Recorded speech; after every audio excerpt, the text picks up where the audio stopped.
Hello, Grüß Gott. This is part 2 of our 60,000 mile maintenance PM on our 2008 Suzuki Grand Vitara with the 2.7 liter engine. On this video, we're going to be talking about a couple of things such as changing the spark plugs, which is called for at 60,000 miles. We had to special order these. They come out of Japan. The NGK Laser Iridium Premium plugs, type IFR6J11, and took us a few weeks to get these. So we got 6 of these, some dielectric grease we're going to use for the cups that go over those, and for the thread some anti-seize lubricant. So we got that, and a special 16 millimeter very thin wall socket that's made for metric spark plugs. So we have all these things, and we're going to get started here in a minute. Okay, at this point what you want to do is you want to change out the air cleaner element. To do that, over here in the States we can no longer get the original genuine Suzuki air cleaners. So I found these Wix filters, which are Wix part number 49085. These are made in South Korea by the exact original vendor. And to get the element out, all you're going to do is take your mass flow sensor loose. There's a little clip here you have to push up, take it loose. There's 4 clips here. You're going to take them loose. Take the old element out, mark it with the date and mileage for the new element, put it in, reclip it, and make sure you reinstall your mass airflow sensor connector. Otherwise you're going to throw a code and you're going to have to clear it with your code reader. So that's all there is on the air cleaner. Okay, what we're going to do now is we're going to go ahead and take off the coil packs and replace the 6 spark plugs. To get to those areas, we have to take this cover off. It's got 2 8 millimeter bolts up in the front. So you take those off and then you simply snap it up like this and the whole cover comes off. And it's that easy. So I'm going to start getting to the coil packs here in just a second. Okay, to get the spark plugs out, you're going to take the coil pack out. To do that, you're going to take loose this plug. It's pretty easy on that. You take an 8 millimeter bolt out, and then you just simply pull up on the coil pack and it pops right out. And then to get down in there, we're going to use a 16 millimeter socket, a special one for a 16 millimeter spark plug, and we'll pull that plug out and then we'll come back. Okay, so here's the old plug. Here's the new plug with anti-seize grease. You don't gap these plugs, they come pre-gapped from the factory. And for this type of washer, you're just going to put it in, and it's got a crush washer on it. You're barely going to tighten it, and then that's going to be it. It doesn't have a torque setting, so you have to use good judgment. So we're going to get that done, and I'll come back. Okay, I put the spark plug in. You can feel the crush washer crushing, and you can feel it when it wants to stop. And I stopped there. Probably about 12 inch-pounds of torque, if I was to guess. Not a whole lot. Don't want to strip it out. So here's the coil pack. We put a little dielectric grease on it. So all you're going to do is just simply reinsert it in here and push it down until it makes proper contact on the plug. And then we're going to put in the 8 millimeter bolt. So we're going to do that, and we're going to do it for all 6 plugs, and then we'll be done with the spark plugs. So right now we have finished replacing all the spark plugs, and that's all done and good. And so now it calls to check the valve lash or valve clearance. Now I don't know if this is bucket over shim or bucket under shim, but on a vehicle that's had the oil changed regularly, there's really no point in pulling the valve covers off for no reason other than to inspect the valve train. Because actually what you can do is you can start the vehicle and listen to it. So we're going to start the car now and listen to the valve train.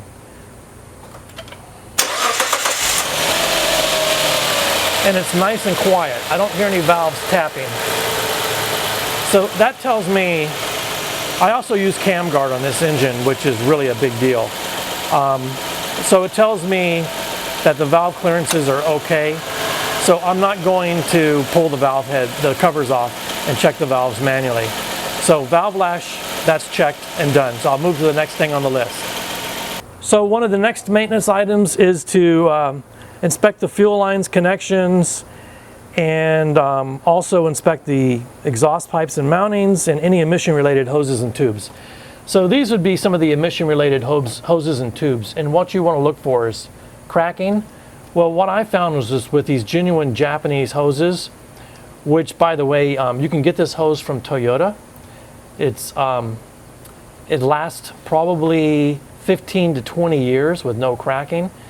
And you can't find it in the States. It's a metric hose. But Toyota sells it in bulk by 3-foot lengths. But you have to have the part number. We'll put it in the description. I think I have it in some of my other videos. Anyway, you want to be looking for these hoses that are cracked or damaged. Any of the hoses here that might be a problem, whether it's related to exhaust gas recirculation or anti-pollution or whatever, fuel system. So I've checked all these hoses over and nothing seems to be amiss because, to be honest, the Japanese use such high quality materials. They generally last 20 to 25 years before they start breaking down. If you keep your engine clean like we try to do, and if you change your oil often, these things are pretty much bulletproof, whether it's Suzuki or Honda or Toyota or Nissan. Those are the 4 brands from Japan I definitely have had really good luck with. A little bit less luck with Subaru, but they do make a good product as well. So anyway, that's everything related to all the hoses. The 60,000 mile PM calls for some other items such as changing the brake fluid. We actually do this fairly frequently because brake fluid is hygroscopic, it absorbs moisture. I change it about every 1 to 2 years. I did it recently. You can see my brake fluid is pretty translucent. Doesn't need to be changed at this point in time. It also calls for changing the transfer case oil. I just did that about a year ago, and we have a YouTube video on how to do that. We also have YouTube videos on the differential oil changes. And since I only did those a year and a half ago, I'm not going to do them at this point in time. It's a little too early. And although I'm proactive with my maintenance, I don't want to be that proactive. It says to check the steering wheel system, and here's the steering pump reservoir. And so I actually siphon this fluid out once about every 2 years and change it, which is a good thing to do.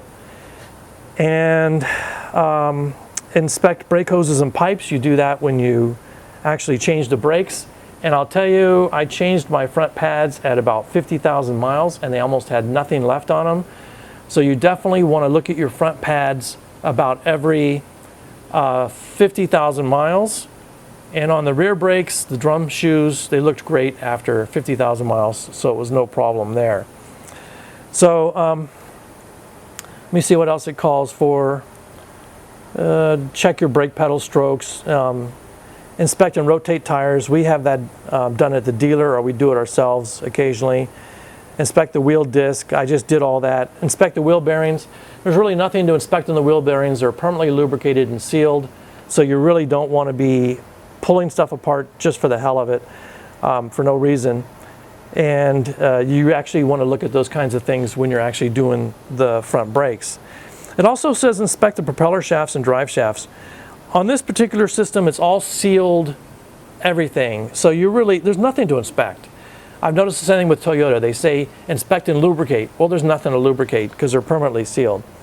So it also says to inspect automatic transmission fluid, and we just changed our fluid 1 year ago, or maybe about a year and a half ago. So it's too early for us to change it again, but we have a YouTube video on how to do that. So if you want to change your automatic transmission fluid, it takes a very, very special fluid. At least our particular one, because it's a Japanese transmission, takes Mobil ATF 3309. Nothing else. I ordered a case of it. You definitely want to use only that particular product. And really, that's all there is to the 60,000 mile PM. It's covered in your Suzuki maintenance log. I'm going to check all these items off, and I'm done with the PM. And that's it for this video. Thanks for watching. Tschüss.